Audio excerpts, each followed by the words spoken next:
A banana, worth 30 cents, sold for $6.2 million. That wasn't the strange part. We don't tell you what to think, we just show you the receipt. A banana, a dead shark, an unmade bed, a black square, and a painting that didn't survive the auction. Together, these 5 works sold for more than $133 million. But there's a problem, because the market wasn't paying for the objects.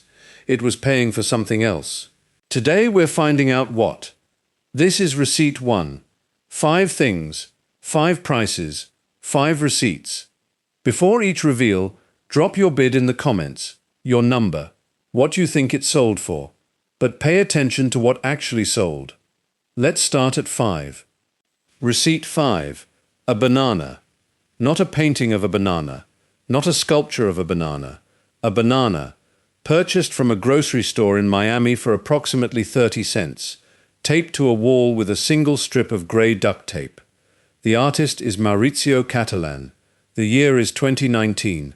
The location is Art Basel, Miami, one of the most prestigious art fairs in the world. The piece has a title, Comedian. Before we get to the price, drop your bid in the comments. What did this sell for?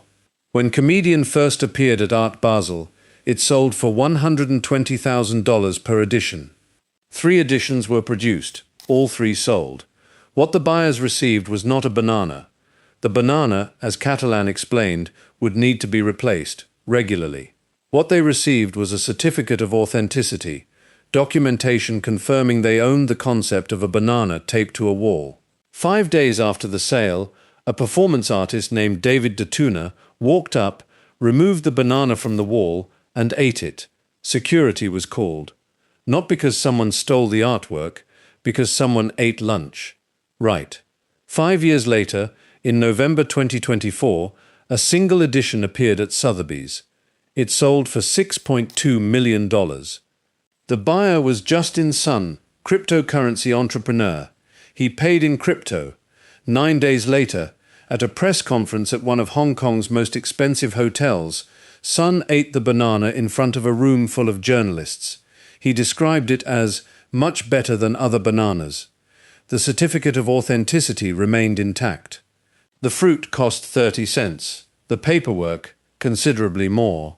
What did Justin Sun actually buy for $6.2 million? Not the banana. That was eaten twice. What he purchased was a certificate, a document confirming he owned the concept of a banana, taped to a wall. The object was consumed. The concept survived. The fact that eating the fruit changed nothing about what you owned, that was the strange part, not the price. If a certificate can survive the banana, wait until you see what survived the shark. Receipt 4. A shark, a 14-foot tiger shark, caught off the coast of Australia, suspended in a steel and glass tank filled with formaldehyde solution, mouth open, mid-motion, as if the hunt never ended. The artist is Damien Hirst. The title, The Physical Impossibility of Death in the Mind of Someone Living. Your number, what did this sell for? Drop it below. The piece was commissioned in 1991 by advertising executive Charles Saatchi. The shark was caught. The tank was built. The work was shown. In 2004, it sold to hedge fund manager Steve Cohen for an estimated $12 million. There was a complication. The original shark had deteriorated. The formaldehyde hadn't held. The skin was wrinkling. The body was collapsing inward. The shark was replaced. Not restored. Replaced. A new shark. New formaldehyde. Same tank. Same title. Same certificate. The art world has been quietly debating ever since whether the ship of Theseus problem applies to a dead shark in formaldehyde. The market has spoken. The answer apparently is yes. The original shark is gone. What Cohen bought was a different animal, but the certificate was the same. The concept survived the replacement of the very object it was supposed to represent. Our next receipt isn't preserved in formaldehyde. It's preserved exactly as it was left. Receipt 3. Someone else's bed sheets. The bed belongs to Tracy Emin. The year is 1998. The piece is called My Bed. It contains exactly what was on Emin's bed during a depressive episode that kept her in it for 4 days. Dirty sheets, empty vodka bottles, used tissues, contraceptive packaging, and a pair of knickers on the floor. She didn't make the bed. That was the point. This one I want you to think about before answering. Not just a number. Tell me in the comments, does this belong in an art gallery? Then give me your bid. My bed sold at Christie's in 2014 for £2.5 million, approximately $4 million. The buyer loaned it back to the Tate, where it has been exhibited ever since. The question the market answered in 2014 wasn't, is this beautiful? It was, how much is a true thing worth? $4 million, apparently. Not the sheets, not the vodka bottles. The truth. Follow the money. The next receipt contains almost nothing, which may explain why it sold for almost everything. Receipt 2. A black square. Kazimir Malevich, 1915. Oil on linen. 106 centimeters on each side. No figure. No landscape. No reference to anything outside itself. Just black. On white. Malevich called it the 0 point of painting. The moment representation ended and something else began. He wasn't sure what to call that something else. He called it suprematism. He hung the original in the corner of a gallery in Petrograd, the same position traditionally reserved in Russian homes for Orthodox icons. Not accidentally. Numbers only this time. What did a Malevich from this movement sell for? Drop it below. The original black square has never been auctioned. It hangs in the Tretyakov Gallery in Moscow, and the Russian state has no plans to change that. But in 2018, at Christie's London, a suprematist composition by the same hand, the same radical idea, painted 2 years after the black square, sold for $85.8 million. A record for any Russian work of art, a record for any European avant-garde painting.